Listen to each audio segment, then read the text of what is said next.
Hey everyone, welcome back to another Will's Weekend Whiskey, the weekly YouTube show where I bring you some of the headlines and happenings in the world of whiskey over the past week or so. So let's get right to it. Now, if you watched last week's episode, you heard me talk about the changes that I saw at the Rebel Yell distillery, that brand that came out of the Stitzel-Weller distillery that is now owned by LuxRow distillers, and they had dropped the Yell. And I said that I saw this happen. I saw the emails come in. I saw the website URL change. Their social media handles changed. But I didn't see anything announcing that. No press release, no fanfare to go along with it. So I decided I would just reach out to those that handle the PR for the company and see if I could get a statement on it. And I have that here. I have it on my phone. I'm going to read it for you, because they were kind enough to give me a statement from the distillery. So this is a statement from Rebel Yell / LuxRow. Since purchasing the Rebel brand, LuxCo has positioned the brand to celebrate the Rebel spirit in all of us. As part of our long-term brand strategy, we have introduced the Rebel Distillers Collection, approved by the TTB in August 2019, have updated our Rebel 10-year single barrel, approved by the TTB in May 2020, and evolved the rest of the brand family this past fall. So what that tells me is that they had been planning this for quite a while, but it still didn't answer the fundamental question if they had a statement about the why they made that change. I think it's fairly obvious that they were trying to get away from maybe some of the Confederate imagery. There was a soldier on the historic bottle and label of Rebel Yell, although that wasn't on there anymore. And so it seems like it was a long-term strategy, and that they use the term, they evolved it. They keep the Rebel spirit, but they move along. I appreciate that the distillery gave me a statement and that they had one ready to go. It doesn't fully answer some of the questions, or if they will get into that in the future, but I am thankful nonetheless that they gave me a statement and that we have some interesting developments along with it. I also think it's interesting that their Rebel Distillers Collection that they mentioned, they highlighted that's the single barrel select program they have. And they said that they got that label approved by the TTB back in August of last year. So it does show me that it has been a long time coming for them. Next, we have a new Irish whiskey offering that the Robb Report is calling the most expensive inaugural release of whiskey in history. So this is from Craft Irish Whiskey Company. They're releasing an Irish whiskey called the Devil's Keep. This is going to be a 333 bottle run, so very limited. It is 29 years old. It is triple casked. That means it has been aged in ex-bourbon casks, then some French oak port casks, and then finally it's finished in Hungarian virgin oak. Don't know what that is, but it sounds interesting. It is non-chill filtered, and it is 97 proof, just a hair over 97 proof.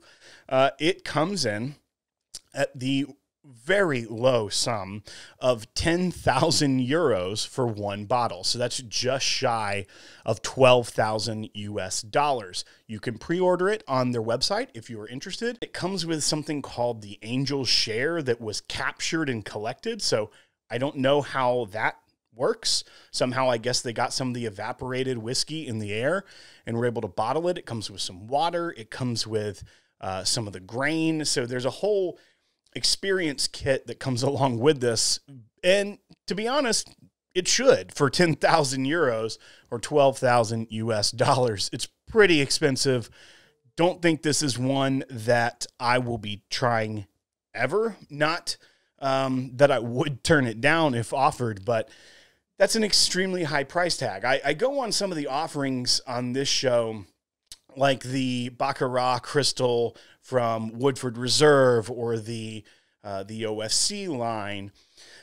Those are high price tags. They're not anywhere near this. They're a fraction of this price tag, but they're also coming from established brands. So that's what's really interesting about this one, is that it's coming from a brand new distillery, and they're releasing this product, and it's coming at that price tag. I feel like to offer something in that price tag, you need to have built some sort of trust and following with your customer base. But I am certain that at 333 bottles, those will be purchased by people or by businesses, by restaurants, high-end luxury experiences. We'll see if we hear anything about it, if we hear any tasting notes out of it other than what's been released on their website. And it's pretty interesting, though. Check it out, Craft Irish Whiskey Company, and the whiskey being released is called The Devil's Keep. Now, finally, this is a hat tip to my buddy Ty on this one. Aged and Ore. This is a company out of Chicago that does whiskey-related items and drinking vessels and things of that nature. But they've launched a new Kickstarter this month, and it is for a new blind tasting tool. If you're like me, you're always trying to find a way to efficiently blind yourself on whiskey, to test your palate, test your knowledge, learn more, see what you taste. And what I always find myself doing is fiddling with Post-it notes or scraps of paper or stickers. Well, they're trying to clean that entire process up. And they are releasing, like I said, on Kickstarter, a 4 whiskey tasting glass set. The glasses have the letter etched in the bottom, laser engraved, A, B, C, and D. It comes with a corresponding hang tag that you put over the bottle of whiskey on the bottleneck to help reveal when it's time to do that and to keep track of everything. It's very clean, very efficient. It comes with a tasting board they call spill proof.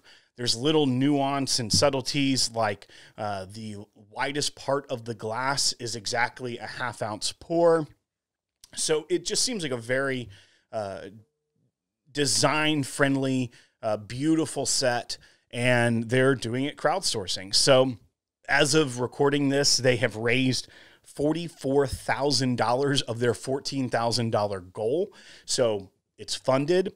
So that risk of it's an all or nothing product on Kickstarter where if they don't hit their goal and they're not going to make it and they don't get the money, they've hit that. So they're moving forward. And right now you can get one of these tasting sets, which I think is a pretty good price for the early bird pledge price of $44. They have a couple different levels. You can get the single set. I think you get a few bucks knocked off if you get a second set, things like that. Pretty interesting. I really like it. I like doing blind tastings. That's part of the fun for me. So I'll probably pick one of these up and support them. I like doing the crowdsource method as well. So it gives you buy-in with the product. But check that out. And actually, they have a direct link, spiritsflight.com, takes you right to that Kickstarter page. And if you want to pick one up, I didn't check when they're expecting it to ship, but I do know that the Kickstarter goes through December 31st. So they have a while left before they even have ended their campaign, even though it's already funded. It's already greenlit. You'll be able to get that. Final thing today is a lot of people have been asking when I do these, we notice you're drinking, what's in the glass? So I always mean to mention it, but I always forget. Today, because it happens to be snowing where I am today, I poured a little Midwinter Night's Dram from the High West Distillery, one of my favorite whiskeys. It's a rye, finished in some various barrels, and it has that holiday, winter, cold weather kind of spice to it. It's a delicious pour if you've never had it. It's the limited release that comes out of High West in the winter time. So check out a Midwinter Night's Dram if you haven't had it. I highly recommend it. And that's going to do it for this week on Will's Week in Whiskey. If you have not listened to the podcast, check us out at thepodcast.com. Rate and review us on iTunes. I really encourage you, if you're watching this, to subscribe to this channel and to hit the bell so that you get notifications when I post new videos. Grease is going to be getting on YouTube shortly and doing some fun things as well. So I think you'll want to stay tuned. Check us out, like I said, at thepodcast.com. Rate and review us on iTunes. And I'll talk to you next week on Will's Week in Whiskey. Cheers.